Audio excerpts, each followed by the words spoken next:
Dugang nga serbisyo itanyag sang Iloilo City Government sa mga dalago nga offsite centers. Samtang Uswag Negosyo Academy, bago nga programa sang Iloilo City Government para sa mga magagmay nga negosyante. Kasunod sang madinalagon nga pagbukas ng offsite center sa SMCT Iloilo, dugang nga mga serbisyo ang luyag nga itanyag sang Iloilo City Government para sa pamuluyo. Base sa pauna nga plano, mangin payment center lang ang offsite offices, apang nakita ni Mayor Jared Treñas ang importansya sang malapit nga serbisyo para sa mga residente. Suno sa alkalde, ginhitso na ang plano para sa mga transaksyon kangay sang senior citizens kag PWD card, marriage license para sa luyag magpakasal, health card sang City Health Office, sanitary permits kag madamo pa.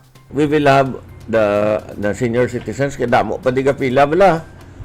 Senior citizens, PWD, ano pa to, ang marriage license, ang health cards, ang sanitary permit. So they don't have to come here. Parang mapos, ibutang naton una sa SM, kag festive. No? Matamat lang.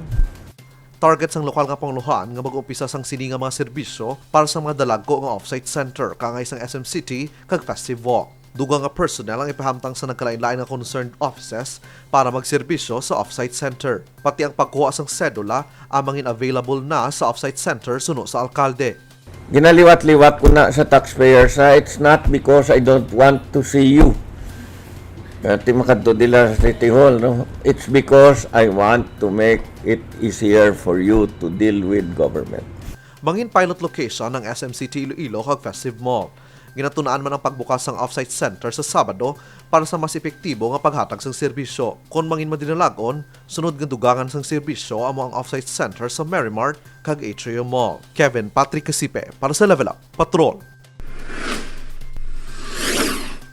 Ang Uswag Negosyo Academy o una, ang isa sa mga palaabuton nga banner program sang Iloilo City Government paagi sa Local Economic Development and Investment Promotion Office o LEDIP nga nagahatag sang atensyon sa mga magagmay nga negosyo sang syudad. Base sa record sa mga narehistro nga mga negosyo sa syudad, 95% sini ang micro and small-sized businesses, ganit tinutuyo sang una nga maghatag sang capacity development activities, networking services, business matching kag sector expansion para sa mga micro, small to medium-sized enterprises o kon MSMEs. Ang mga aktibidades nga igatanyag sa akademya amo ang training, seminar kag conference tuhoy sa mga importante nga mga topiko nga magasabat sang kinahanglanon sa mga negosyante. Isa man sa mga plano sang Uswag Negosyo Academy amo ang pag-imbitar sa mga eksperto agud makigbahin sang ila ihibalo kag mga panugyan sa mga trainees. Kabayan man sang programa ang pagbulig sa mga negosyo nga makakita sang kasosyo kag suppliers para sa pagsanyog sang ila mga pamaagi sa pagnegosyo kag magdamo ang mga bumalakal. Luyag sang lokal nga panguluhan nga mabuligan ang mga magagmay nga negosyante